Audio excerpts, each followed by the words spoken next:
السلام علیکم ورحمۃ اللہ۔ سانحہ اگرچہ سرحد کے اس پار ہوا، لیکن سرحد کے دونوں طرف اردو سے محبت کرنے والے، اردو شاعری سے عشق کرنے والے اور اردو ادب سے لگاؤ رکھنے والے ایک جیسا دکھ، ایک جیسا کرب اور ایک جیسا غم محسوس کر رہے ہیں۔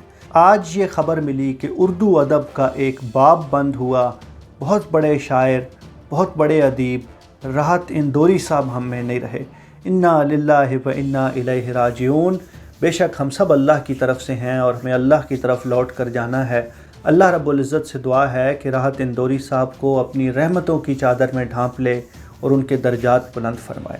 عمومی طور پہ جب کسی شاعر کے کام کو سراہنا ہوتا ہے اور جو لوگ اس شاعر کے کام سے زیادہ واقفیت نہیں رکھتے، وہ یہ کہہ دیتے ہیں کہ بہت منفرد لہجے کا شاعر تھا۔ لیکن جن لوگوں نے راحت اندوری کو پڑھا، راحت اندوری کو سنا، ان کے مشاعروں میں بیٹھے، ان کی ویڈیوز دیکھیں، وہ اس بات کی گواہی دیں گے کہ راحت اندوری حقیقتاً منفرد لہجے کے شاعر تھے۔ بہت عام سا مصرع، بہت عام سا شعر، لیکن راحت اندوری اس کو ادا کرتے تھے، اس کو بیان کرتے تھے اور وہ خاص ہو جاتا تھا۔ عام سے الفاظ سے جڑا ایک مصرع راحت اندوری کی زبان سے ادا ہونے کے بعد بہت خاص ہو جاتا تھا، زبان زد عام ہو جاتا تھا، مشہور ہو جاتا تھا۔ ان کے کئی ایسے شعر ہیں، کئی ایسی غزلیں ہیں، کئی ایسی نظمیں ہیں جو بہت وائرل ہوئیں، بہت مشہور ہوئیں اور ہماری عام گفتگو کا حصہ بنیں۔ مزاحمت کرنے والے شاعر تھے، ظلم کے خلاف بولنے والے شاعر تھے، حکومت وقت پہ تنقید کرنے والے شاعر تھے، ظلم کے خلاف اپنی آواز بلند کرنے والے شاعر تھے۔ تو ان کے بہت سے اشعار ایسے ہیں جو ہماری پولیٹیکل ڈیبیٹ میں بہت سی جگہوں پہ استعمال ہوتے ہیں۔ میں کئی دفعہ ان کا یہ شعر کوٹ کرتا ہوں کہ لگے گی آگ تو آئیں گے گھر کئی زد میں، یہاں پہ صرف ہمارا مکان تھوڑی ہے۔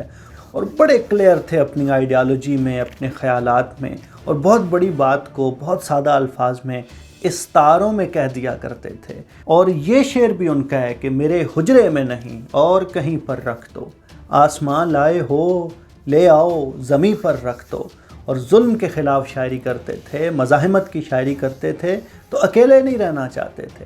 وہ یہ بھی کہتے تھے کہ ساتھ چلنا ہے تو تلوار اٹھا میری طرح، مجھ سے بزدل کی حمایت نہیں ہونے والی، اب کہ جو فیصلہ ہوگا وہ یہیں پر ہوگا، ہم سے اب دوسری ہجرت نہیں ہونے والی۔ ہندوستان کے حوالے سے، ہندوستان میں رہنے والے مسلمانوں کے حوالے سے، ہندو اکثریت کے حوالے سے اور مسلمانوں کے ساتھ جس طرح کا رویہ رکھا جاتا ہے، اس پہ بہت سے اشعار انہوں نے کہے اور صحیح معنوں میں ایک ہندوستانی مسلمان کے جذبات کی ترجمانی کی۔ راحت اندوری کا مختصر تعارف یہ ہے کہ راحت اندوری 1 جنوری 1950 کو پیدا ہوئے۔ ان کا اصل نام راحت قریشی تھا، ادبی نام راحت اندوری تھا۔ ان کی شاعری کے مختلف مجموعے دستیاب ہیں، جن میں سے میرے بعد، رت، دھوپ بہت ہے، چاند پاگل ہے قابل ذکر ہیں۔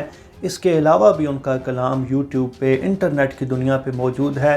مشاعروں کو رونق بخشنے والے، حاضرین مشاعرہ کو اپنے ساتھ باندھ کر رکھنے والے، اور جاتے جاتے بھی یہ عطا کر گئے کہ افواہ تھی کہ میری طبیعت خراب ہے، لوگوں نے پوچھ پوچھ کے بیمار کر دیا، 2 گز سہی مگر میری ملکیت تو ہے، اے موت تو نے مجھ کو زمیندار کر دیا۔